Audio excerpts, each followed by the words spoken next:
Mark and Sarah had poured every last ounce of their savings, and a good chunk of their sanity, into buying the lakeside cabin. It wasn't a mansion, not by a long shot. It was a rustic, two-story, A-frame with a sprawling deck and a screen door that slammed with a satisfying nostalgic thud. The property was a sliver of heaven, a verdant rectangle of land that ended abruptly at the clear, cool waters of Lake Willow. It was their escape, their retirement plan, their future. They had only been in the cabin for a week, and the scent of fresh pine and possibility still hung in the air. Their first real day of leisure, after a week of unpacking and organizing, was a perfect summer Saturday. The sun hung high, a lazy orb in a sky of perfect, cloudless blue. Their two kids, 10-year-old Lily and 7-year-old Ethan, were splashing and giggling in the shallows, their tiny bodies silhouetted against the sparkling water. Mark was on the deck, a cold beer in his hand, a sense of profound peace settling over him for the first time in years. Sarah was perched on an Adirondack chair, a book in her lap that she hadn't opened once, her eyes simply drinking in the view. Their idyllic afternoon was shattered by a sound that was a full octave too loud for the peaceful surroundings, the clip of a woman in sensible but undoubtedly expensive sandals. Mark turned his head just as a woman in a canary yellow sundress and an oversized sun hat strode onto their property with the self-assurance of a queen inspecting her domain. She was a woman in her late 50s, with a perfectly coiffed blonde bob and a pair of sunglasses perched on her nose. Her posture was ramrod straight, and her expression was one of barely contained disapproval. "Excuse me," she said, her voice sharp and authoritative, a jarring sound in the quiet afternoon. She didn't wait for a response, just continued her march toward them. "I'm Brenda, I live 2 houses down, and I'm the head of the Homeowners Association for the Lakeside Estates." Mark stood up, his relaxed posture stiffening. "Nice to meet you, Brenda. I'm Mark, and this is my wife, Sarah. We just bought this place." Brenda's smile was a thin, joyless line. "Yes, I know. I'm quite familiar with the property. And that's precisely why I'm here.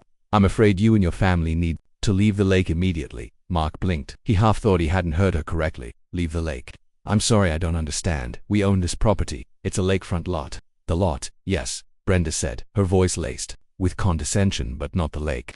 The lake is private property, owned and maintained by the Homeowners Association. It is for the exclusive use of homeowners and their invited guests. And to be clear, the shoreline is not part of your deed." Mark felt a hot surge of anger mixed with disbelief.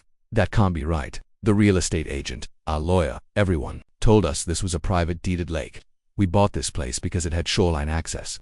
Brenda's laughter was a brittle, unpleasant sound. "Oh, I'm sure they did.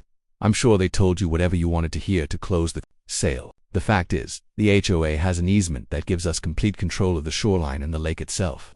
We just don't enforce it for people who know the rules." She pointed a manicured finger at his children, who were now standing still, their giggles silenced. "Your children are a liability. They can't be playing there, and you cannot put a kayak in the water. We take trespassing very seriously." Mark's jaw tightened. He looked at his wife, whose face was a mixture of shock and fury. He looked at his children, whose expressions of joyous freedom had been replaced by confusion and hurt.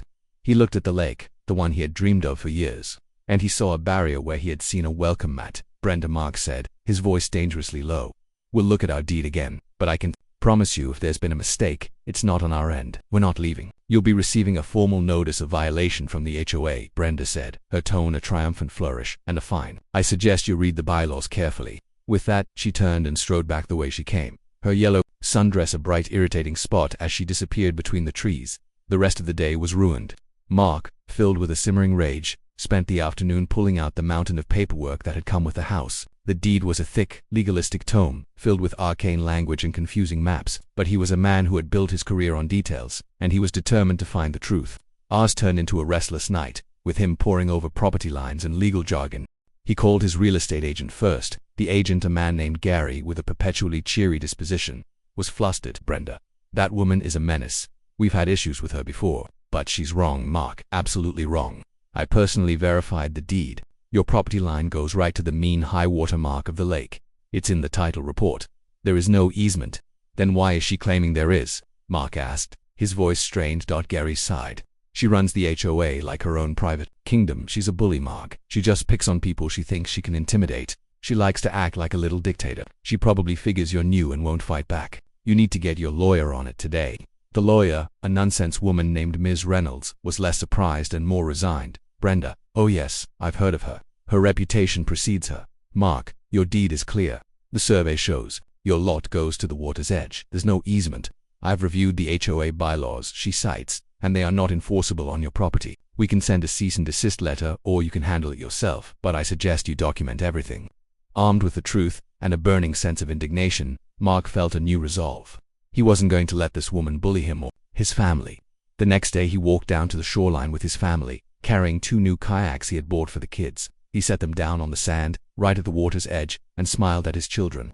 "Let's get in the water, guys, it's our lake." Brenda appeared moments later, as if she had been watching from a window with a telescope.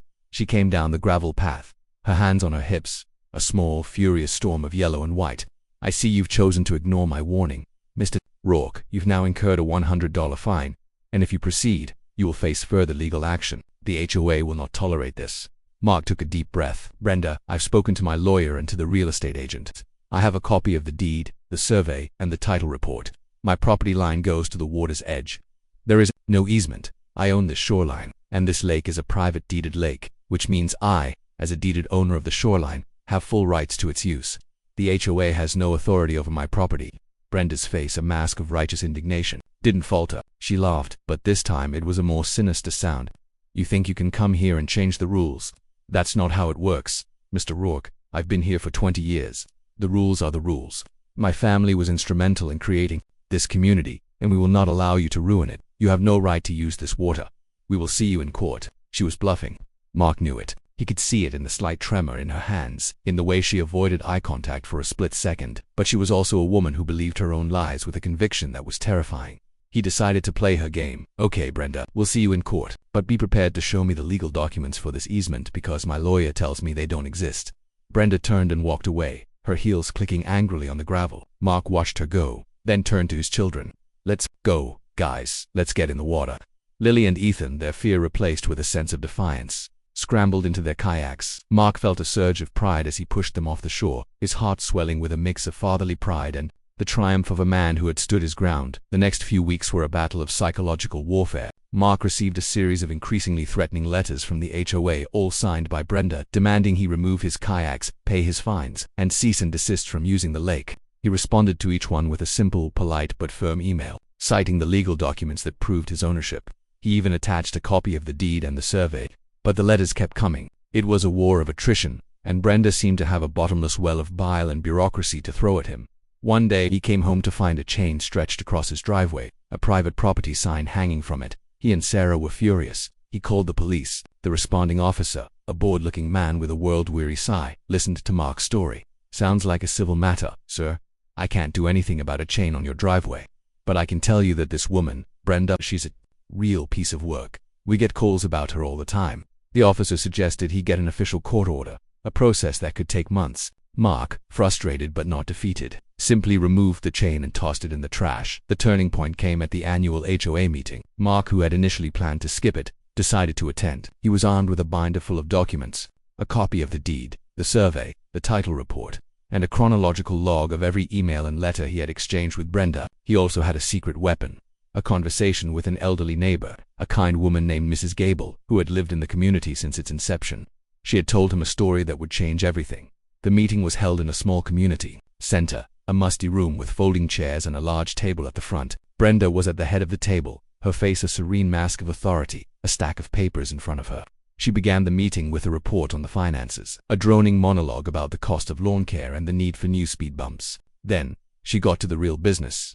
"And now," she said, her eyes sweeping the room, settling on Mark with a triumphant smirk, "we need to address the new homeowner at Lot 14, Mr. Rourke. It has come to my attention that you are in violation of our community bylaws. You have been using the lake and shoreline, which, as you know, is the exclusive property of the HOA." She then proceeded to read a laundry list of his alleged transgressions, from a $100 fine for unauthorized watercraft to a $200 fine for persistent shoreline trespass. The room was silent. Mark stood up, his heart pounding, his hands trembling slightly, but his voice was steady. "Brenda," he said, his voice echoing in the quiet room, "may I speak?" Brenda, caught off guard, waved her hand in a dismissive gesture. "You may, but I've already sent you all the paperwork. This is a waste of time." "I don't believe it is," Mark said. "I've brought my own paperwork, a copy of my deed, the survey, and my title report." He walked in front of the room, laid the documents on the table, and pointed to a line on the survey. "This line, right here, shows that my property extends to the mean high water mark of the lake. The title report confirms it. My deed confirms it. I own the shoreline." Brenda's composure shattered. "That's a forgery," she hissed. "It has to be. I've seen the original documents." The shoreline belongs to the H. You've seen the original documents, have you? Mark said, his voice now laced with steel. I've spoken with Mrs. Gable, who was one of the founding members of this community. She told me a story about how you wanted to buy the house at Lot 14 when it first went up for sale, but the original owner wouldn't sell to you. You were furious. You've been trying to get your hands on this lot for years, haven't you? Brenda's face went white. She looked around the room, at the stunned faces of the other homeowners. The silence was deafening. Mark didn't stop. There, he continued, his voice ringing with a new authority. I also have a copy of the HOA bylaws you sent me, and I've had my lawyer look at them. These bylaws are full of unenforceable clauses. They were clearly written by you, Brenda, and not by a lawyer. They were designed to give you complete control over this community. They were designed to bully people like me into doing what you want. He then revealed the final piece of his puzzle, the secret that Mrs. Gable had told him. But here's the most important part, Brenda. Mrs. Gable told me that when this community was first formed, there was a vote to create an HOA to manage the finances and the community rules. But there was also a vote to create a separate entity to manage the lake. That entity was a private trust, with a deeded easement that gave the trust complete control of the lake and its shoreline. The trust was dissolved years ago, when the original members, including Mrs. Gable's husband, passed away. But the deed was never transferred to the HOA. Brenda stumbled backward, her hand clutching her chest. That's not true. We have the deed. Then show it to me, Mark said, his voice a quiet challenge. Show me the deed that proves the HOA owns the lake, the one my lawyer tells me doesn't exist. Or, Brenda, you can admit that you've been lying. You've been running this community for years with a lie. You've been bullying people, creating rules out of thin air, and fining people for things that are completely legal. You've been a dictator, Brenda, and now your reign is over. The room erupted into a chorus of questions and gasps. Other homeowners, who had been intimidated by Brenda for years, started to speak up, sharing their own stories of harassment and unfair fines. Brenda, the woman who had ruled the community with an iron fist, was now a small, pathetic figure, her perfectly coiffed hair a mess, her face a blotchy, tear-stained mask. She had no defense, no lie left to tell. The truth, in the end, was too powerful for her. The meeting ended with a unanimous vote to remove Brenda from her position as head of the HOA. A new board was elected, a group of reasonable, kind people who had long been silenced by Brenda's tyranny. The fines were nullified, the bylaws were rewritten, and a sense of community was restored. Mark and Sarah, now local heroes, went back to their lakefront cabin, their hearts light with relief and triumph. The next morning they went down to the water hand in hand. The sun rose over the lake, a golden orb that cast a warm glow over the calm water. The kids, now free to be kids again, were splashing in the shallows, their laughter ringing out in the quiet morning air. Mark looked at his family, at the beautiful, peaceful scene, and he felt a profound sense of peace. The battle had been long and arduous, but it had been worth it. He had fought a tyrant, and he had won. He had his lake back, all to himself.